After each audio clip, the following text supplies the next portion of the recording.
यानंतर एक महत्त्वाची बातमी बघूयात। मातोश्रीवरती ठाकरेंच्या उपस्थितीत एक महत्त्वाची बैठक होणार आहे। यामध्ये मुंबई निरीक्षकांकडून तयारीचा आढावा घेतला जाईल। पालिका निवडणुकीच्या पार्श्वभूमीवर चर्चा केली जाईल।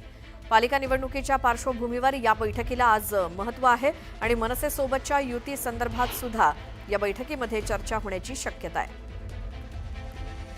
मुंबईतल्या निरीक्षकांची मातोश्रीवरती आज दुपारी 12:30 वाजता बैठक आयोजित करण्यात आली आहे। महापालिका निवडणुकांच्या पार्श्वभूमीवर मुंबईत निरीक्षक नेमलेले आहेत, त्यांना विविध विभागांची जबाबदारी दिलेली आहे आणि महापालिका तयारीचा आढावा घेण्यासाठी ही बैठक आयोजित केली गेली आहे।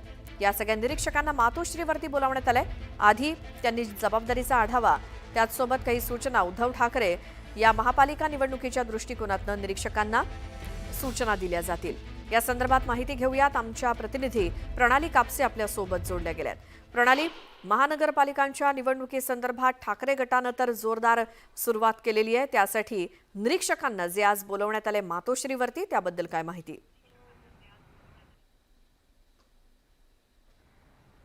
अगदी बरोबर आहे। कुठल्याही निवडणुकीच्या पार्श्वभूमीवर निरीक्षक जे आहे त्यांची बैठक ही अत्यंत महत्त्वाची मानली जाते, कारण निरीक्षकांचं कामच हे असतं की नेमकी त्या भागामध्ये काय परिस्थिती आहे, कल कोणाच्या बाजूने आहे, कुठल्या पक्षाबरोबर युती केल्यानंतर किंवा कोणाबरोबर आघाड्या केल्यानंतर काय परिस्थिती उद्भवू शकते, ही सांगण्याची जबाबदारी जी आहे ती मुख्यत्वे निरीक्षकांची असते। अनेक घटकांकडनं माहिती घेण्याचं काम हे निरीक्षक करत असतात, त्यामुळे ग्राउंडची जी योग्य ती माहिती किंवा बित्तम बातमी जी आहे ते निरीक्षकांकडे येत असते आणि म्हणूनच निरीक्षकांची ही बैठक अत्यंत महत्त्वाची आहे।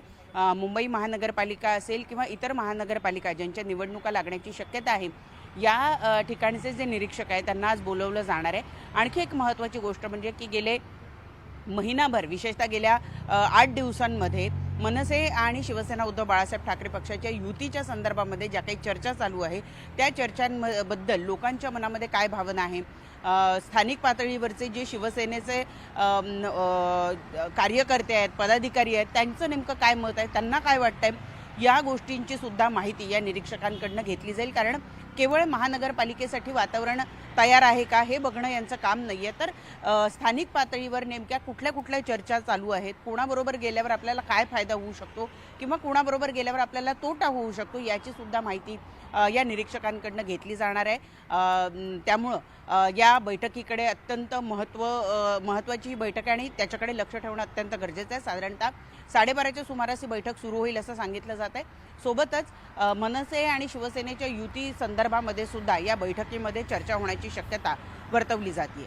बिलकुल प्रणाली, या धन्यवाद या माहितीसाठी। आणि 12:30 वाजता ही बैठक सुरू होईल, त्यानंतर देखील आपण याचे अपडेट घेऊच। आणि आता एक सविस्तर बातमी यानंतर बघणार आहोत। राजकीय वर्तुळातूनच आहे बातमी। राज्याच्या राजकारणामध्ये ठाकरे बंधू एकत्र येणार अशी जोरदार चर्चा सुरू असताना मनसेनं आपली अधिकृत भूमिका जाहीर केलेली आहे। मनसे शिवसेनेकडे कोणताही प्रस्ताव घेऊन जाणार नाही असं मनसेकडून स्पष्ट करण्यात आलंय। त्यामुळे आता ठाकरेंची शिवसेना मनसेला प्रस्ताव पाठवणार का, बघूयात। मनसेकडून सांगितलं जातं आहे की युतीचा प्रस्ताव पाठवा, ठीक आहे, बघू ना जे महाराष्ट्राच्या जनतेच्या मनात आहे ते होईल। शुक्रवारी उद्धव ठाकरेंनी हे अतिशय सूचक वक्तव्य केलं आणि राज्याच्या राजकारणात नव्या चर्चेला तोंड फुटलं। कारण गेल्या काही दिवसांपासून राजकीय वर्तुळात ठाकरे बंधूंच्या एकत्र येण्याबद्दलची जोरदार चर्चा रंगली। आता खुद्द उद्धव ठाकरेंनी त्याबद्दल भाष्य केल्यामुळे या चर्चेला अधिकच बळ मिळालं। संदेश कशाला, मी बातमीच देईन ना तुम्हाला। माझ्याकडे शिवसैनिकांच्या मनात कुठेही संभ्रम नाही आणि जे काही त्यांचे सुद्धा सैनिक एकमेकाच्या आमच्या संपर्कात आहेत त्यांच्याही मनात संभ्रम नाही। उद्धव यांच्या वक्तव्यामुळे ठाकरेंच्या मनोमिलनाला एक प्रकारे संजीवनीच मिळाली आहे। खरं तर अलीकडच्या काळात युतीबाबतची पहिली साथ घातलेली ती राज ठाकरेंनी। महेश मांजरेकरांना दिलेल्या एका मुलाखतीत दोन्ही भाऊ एकत्र येतील का या प्रश्नाविषयी राज ठाकरे खुलून बोलले। प्रश्न असा आहे ना की या सगळ्याच्यामध्ये कुठच्याही मोठ्या गोष्टीसाठी मला असं वाटतं आमच्यातले वाद, आमच्यातली भांडणं, आमच्यातल्या गोष्टी या किरकोळ आहेत। महाराष्ट्र खूप मोठा आहे हो, कळलं का? या महाराष्ट्राच्या अस्तित्वासाठी, मराठी माणसाच्या अस्तित्वासाठी ही भांडणं आणि हे वाद आणि या सगळ्या गोष्टी अत्यंत क्षुल्लक आहेत, अत्यंत क्षुल्लक आहेत. त्याच्यामुळे एकत्र येणं आणि एकत्र राहणं यात काही मला फार कठीण गोष्ट आहे असं तर मला वाटत नाही. पण तेव्हा राज ठाकरेंच्या या प्रस्तावावरती उद्धव ठाकरेंनी अटी शर्तीयुक्त भूमिका घेतलेली दिसली. पाठिंबा द्यायचा, आता विरोध करायचा, मग परत तडजोड करायची, हे असं नाही. महाराष्ट्राचं हित, मग त्याच्या आड जो कोणी येईल त्याचं स्वागत मी करणार नाही, त्याला मी घरी बोलवणार नाही, त्याच्या घरी मी जाणार नाही, त्याचं आगत स्वागत, त्याच्याबरोबर पंक्तीला बसणार नाही, हे पहिले ठरवा आणि मग महाराष्ट्र हिताच्या गोष्टी करा. बाकी आमच्यातली भांडणं, मी आज सांगतो, जी काय भांडणं माझ्याकडनं नव्हतीच कोणाशी, मिटून टाकली चला, पण पहिले हे ठरवा. मधल्या काळात दोन्ही भाऊ परदेशवारीवर गेले आणि युतीच्या चर्चाही हवेतच विरल्या. पण जशा महापालिका निवडणुका जवळ येऊ लागल्यात तसे युतीचे प्रयत्न सुद्धा जोर धरू लागलेत. आणि या चर्चांना अधिक बळ मिळालं ते उद्धव ठाकरेंच्या एका विधानामुळे. माझ्याकडे शिवसैनिकांच्या मनात कुठेही संभ्रम नाही आणि जे काही त्यांचे सुद्धा सैनिक एकमेकाच्या आमच्या संपर्कात आहेत त्यांच्याही मनात संभ्रम नाही. आता जरी ठाकरेंची शिवसेना जवळीक साधू पाहत असली तरी आधीच्या काही अनुभवांमुळे यावेळी मात्र मनसेनं सावध भूमिका घ्यायचं निश्चित केलंय. याआधी 2014च्या विधानसभा आणि 2017च्या पालिका निवडणुकीवेळी शिवसेना मनसे युतीचे प्रयत्न झाले. पण दोन्ही वेळेला हे प्रयत्न उद्धव ठाकरेंकडनं पूर्णत्वास गेले नसल्याचा अनुभव असल्याचं मनसेचे नेते सांगतात. त्यामुळे यावेळी आधी प्रस्ताव आणि मगच चर्चा अशी ठाम भूमिका मनसेची आहे. तर उद्धव ठाकरेंच्या पक्षाकडनं मनोमिलनाबद्दल सकारात्मक सूर लावला जातोय. आता चर्चा जर ते घडवण्यात आणत असतील आणि त्यांच्या खरोखर मनात ती इच्छा असेल तर त्यांनी प्रस्ताव घेऊन यायला हवं ना.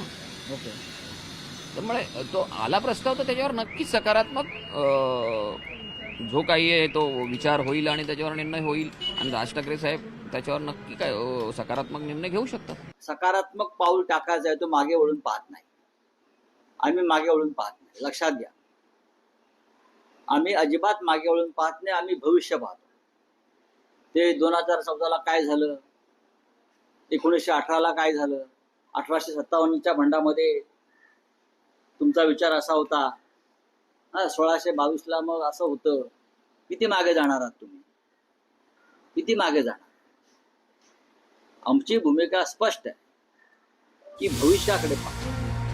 ठाकरे बंधूंच्या युतीबाबत आधी आदित्य ठाकरेंनी सकारात्मक विधान करणं, मग कल्याण डोंबिवली आणि नाशिक सारख्या प्रमुख शहरांमध्ये उबाठा आणि मनसेच्या कार्यकर्त्यांनी सुरात सूर मिसळणं, अमित ठाकरेंनी युतीबाबत सावध पण सकारात्मक मत मांडलं आणि उद्धव ठाकरेंनी आता थेट मनातली गोष्ट मांडणं. यातून नेमके कसले संकेत मिळतात याचीच बेरीज वजाबाकी सध्या मनसे आणि ठाकरेंच्या कार्यकर्त्यांच्या मनात सुरू आहे. Bureau report, news 18 Mumbai.